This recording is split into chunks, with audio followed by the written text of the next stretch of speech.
Hello, my dear friend. This is Subhraj Rajan.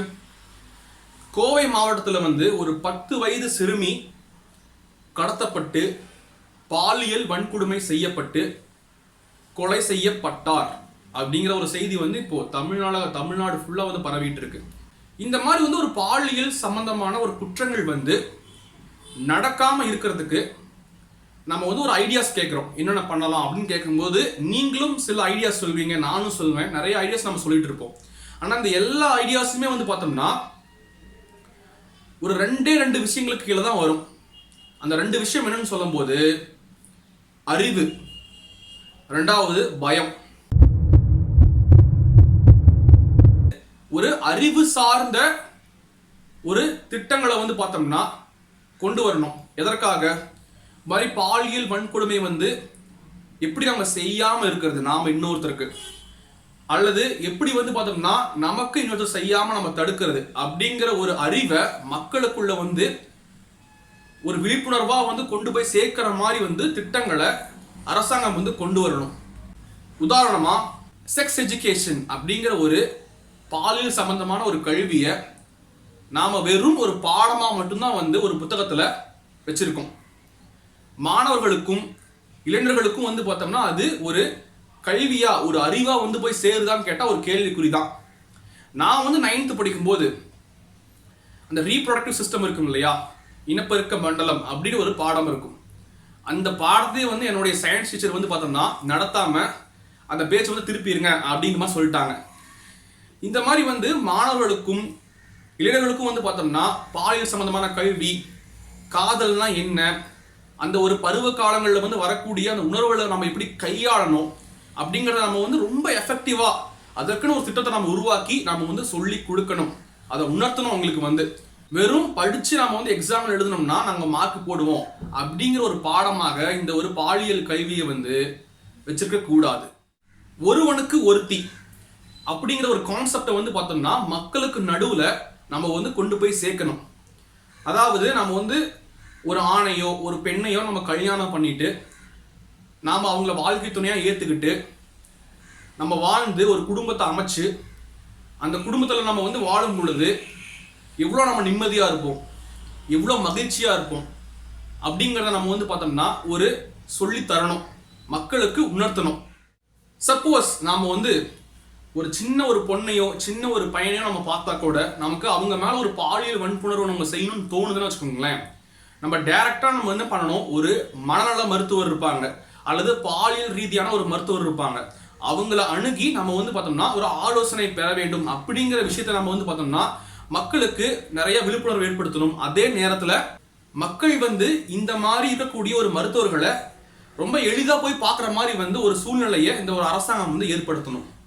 அடுத்ததா ஒரு பான் sides அப்படின்னு சொல்லக்கூடிய ஒரு ஆபாச வலைத்தளங்களில் வரக்கூடிய ஒரு வீடியோஸ்லாம் நம்ம பார்க்கும் பொழுது நமக்கு அந்த வீடியோஸ் எந்த அளவுக்கு ஒரு தாக்கத்தை ஏற்படுத்துது, நம்மளை எந்த மாதிரி அது மாற்றுது. ஒரு பையனையோ ஒரு பொண்ணையோ பார்த்தா நமக்கு எந்த மாதிரி உணர்வுகள்லாம் வர மாதிரி அந்த ஒரு பான் சைட்ஸ் நம்மளை மாற்றுது அப்படிங்கிற ஒரு விழிப்புணர்வை நம்ம ஏற்படுத்தணும். எந்த அளவுக்கு நம்மளால முடியுமோ அந்த மாதிரி நம்ம வீடியோஸை பார்க்கறத தவிர்க்கணும் சீக்கிரமாகவே, ரொம்ப இளமையாக இருக்கும் பொழுதே. அதே நேரம் நம்ம ஒரு விளையாட்டா இருக்கலாம், ஒரு புத்தக வாசிப்பா இருக்கலாம், ஒரு தற்காப்பு கலையா இருக்கலாம், இதெல்லாம் நம்ம ஃபோக்கஸ் பண்ணலாம், நல்ல விஷயங்களை ஃபோக்கஸ் பண்ணலாம் அப்படிங்கிற மாதிரி ஒரு விழிப்புணர்வை ஏற்படுத்தணும். இந்த மாதிரியான ஒரு மக்களுடைய மனநிலை சார்ந்து ஒரு அறிவு சார்ந்து பார்த்தோம்னா மக்களை நாம மாத்தி ஆகணும். அப்போ இந்த இடத்துல ஒரு மாற்றம் வரதுக்கான ஒரு வாய்ப்பு இருக்கும். ஒரு 1000 ரூபாய் 2000 ரூபாய் உரிமை தொகை திட்டங்கள் மாதிரி ரொம்ப எஃபெக்டிவா இந்த மாதிரி விஷயங்களை செஞ்சு அதை சொல்லி பார்த்தோம்னா அரசியல்வாதிகள் வாக்கு கேட்கணும். ஒரு பாலியல் வன்கொடுமை நாம மற்றவங்களுக்கு செய்யாம இருக்கிறதுக்கு, அதே நேரம் மற்றவங்க நமக்கு செய்யாம இருக்கிறதுக்கு பயம் சார்ந்து நாம எந்த மாதிரி விஷயங்கள்லாம் முன்னெடுத்துட்டு போலாம்னு சொல்லும் போது சட்டம் ரொம்ப கடுமையா இருக்கணும். இந்த மாதிரி குற்றங்கள் செஞ்சா ரொம்ப கடும் தண்டனை கிடைக்கும் அப்படிங்கிற மாதிரி ஒரு சூழ்நிலை ஏற்படுத்தணும். அதே நேரம் அந்த ஒரு தண்டனை சீக்கிரமா கிடைக்கணும் அப்படிங்கிற ஒரு சூழ்நிலையை பார்த்தோம்னா ஒரு அரசாங்கம் ஏற்படுத்தணும். நமக்கு ஒருத்தரை பார்க்கும் பொழுது ஒரு பாலியல் வன்புணர்வு நம்ம செய்யணும்னு நமக்கு தோணுதுன்னா அந்த ஒரு சில நிமிடங்கள் சந்தோஷமா இருக்கிறதுக்கு நாம வந்து பல வருடங்களை நாம வந்து பார்த்தோம்னா ரொம்ப கடுமையான நாட்களா நம்ம வந்து கழிக்க வேண்டியது இருக்கும்.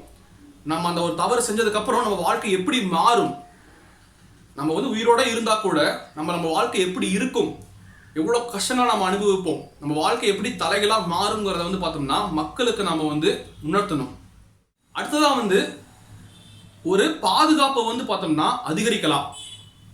பாதுகாப்புன்னு சொல்லும் போது இந்த பாலியல் வன்கொடுமை செய்யணும்னு தோணுது இல்லையா, அந்த மாதிரி மனுஷங்களுக்கு வந்து பார்த்தோம்னா இங்க ரொம்ப அதிகமான பாதுகாப்பு இருக்கு, நம்ம இதை செய்ய முடியாது அப்படிங்கிற அளவுக்கு வந்து பார்த்தோம்னா பாதுகாப்பை அதிகரிக்க ட்ரை பண்ணலாம். இந்த இடத்துல நல்லா கவனிச்சிங்கன்னா வந்து அரசியல்வாதிகள் வந்து பார்த்தோம்னா இந்த மாதிரி ஒரு குற்றங்கள் நடக்கும் பொழுது அது எந்த கட்சி ஆட்சியில் இருந்தாலுமே வந்து மற்ற எதிர்கட்சிகள் வந்து என்ன சொல்லுவாங்கன்னா, பொதுவா இந்த ஒரு அரசாங்கம் வந்து ஒரு சட்ட ஒழுங்கை வந்து கரெக்டா வச்சுக்கல, பெண்களுடைய இல்ல ஆண்களுடைய பாதுகாப்பை வந்து பார்த்தோம்னா கரெக்டா வச்சுக்கல அப்படிங்கிற மாதிரி சொல்லுவாங்க. எல்லாருமே இந்த சட்ட ஒழுங்கு பாதுகாப்புன்னு சொல்லும் பொழுது எல்லாருமே வந்து பார்த்தோம்னா பயம் ரீதியான ஒரு திட்டங்களை தான் வந்து பயம் ரீதியான ஒரு விஷயங்களை தான் வந்து பார்த்தோம்னா அவங்க மேற்கோள் காட்டுறாங்க. பயம் ரீதியானா ஒரு போலீஸ் கரெக்டா இல்ல, போலீஸ் வந்து பார்த்தோம்னா மக்களுக்கு பாதுகாப்பு தரல, யார் தப்பு செய்யணும்னு நினைக்கிறாங்களோ அவங்களுக்கு வந்து ஒரு பயத்தை ஏற்படுத்தல அப்படிங்கிற மாதிரி சொல்லுவாங்க. அந்த போலீஸ் மேலேயே வந்து பார்த்தோம்னா ரொம்ப அழுத்தம் கொடுப்பாங்க, அவங்களாலதான் இங்க பிரச்சனை, அந்த போலீஸை வந்து இங்க வந்து ஒரு ஆளும் கட்சி வந்து சரியா கையாளல அப்படின்னு சொல்லுவாங்க. ஆனா அந்த அறிவு சார்ந்த விஷயங்கள் நான் சொன்ன பாத்தீங்களா, மக்களுடைய மனநிலையை மாற்றக்கூடிய விஷயங்கள், விழிப்புணர்வு ஏற்படுத்தக்கூடிய விஷயங்கள், அந்த மாதிரி திட்டங்கள்ல வந்து எனக்கு தெரிஞ்சு ரொம்ப எந்த ஒரு அரசாங்கமும் வந்து கவனம் செலுத்தவே கிடையாது. வெறும் நம்ம வந்து பாதுகாப்பு தரணும், எல்லாரும் எப்பயுமே ஒரு கன்னு வச்சுட்டு ஒரு போலீஸ் நிக்கணும் அப்படிங்கிற மாதிரி வந்து அந்த ஒரு பாதுகாப்பு தான் வேணும்னு நினைக்கிறாங்களே தவிர மக்களுடைய மனநிலையை மாற்றணும் எப்பயுமே, அது ரொம்ப ரொம்ப முக்கியம். அந்த அறிவு சார்ந்த திட்டங்களை வந்து பார்த்தோம்னா மக்களுக்கு கொடுக்கணும். இந்த போலீஸ் கூட நம்ம நம்பிட்டு இருக்க முடியாது, ஏனென்றால் இந்த ஒரு குற்றங்களை தடுக்கிறதுக்கு அது வந்து ஒரு சின்ன ஒரு பகுதி. இங்க வந்து தமிழ்நாட்டில் மொத்தம் 8 கோடி மக்கள் இருக்கிறாங்க. ஆனால் தமிழ்நாட்டில் இருக்கக்கூடிய மொத்த போலீஸ் வந்து பார்த்தோம்னா தோராயமாக வந்து 1,34,000 பேர் தான். அப்படி என்றால் 600 மக்களுடைய ஒரு பாதுகாப்பு வந்து ஒரே ஒரு போலீஸோட கையில் தான் இருக்கு. ஆனால் இந்த அறிவு சார்ந்த திட்டங்களை நம்ம வந்து பார்த்தோம்னா இன்னும் மிகைப்படுத்தி நிறைய நம்ம இன்வெஸ்ட் பண்ணணும். கவர்மெண்ட் வந்து அதை ரொம்ப அடிக்கடி தொடர்ந்து நம்ம பண்ணி ஆகணும். அப்பதான் வந்து பார்த்தோம்னா மக்களுக்கு வந்து ஒரு மனநிலை மாறும், ஒரு நல்ல விஷயங்கள் கண்டிப்பா நம்ம பண்ணா நம்ம வாழ்க்கை எப்படி இருக்கிற ஒரு உணர்வு வரும். ஏன்னா இது ரொம்ப ஒரு சின்ன ஒரு சந்தோஷம் தான், ஒரு 10 நிமிஷம் 20 நிமிஷம் இருக்கக்கூடிய ஒரு சந்தோஷம் தான்.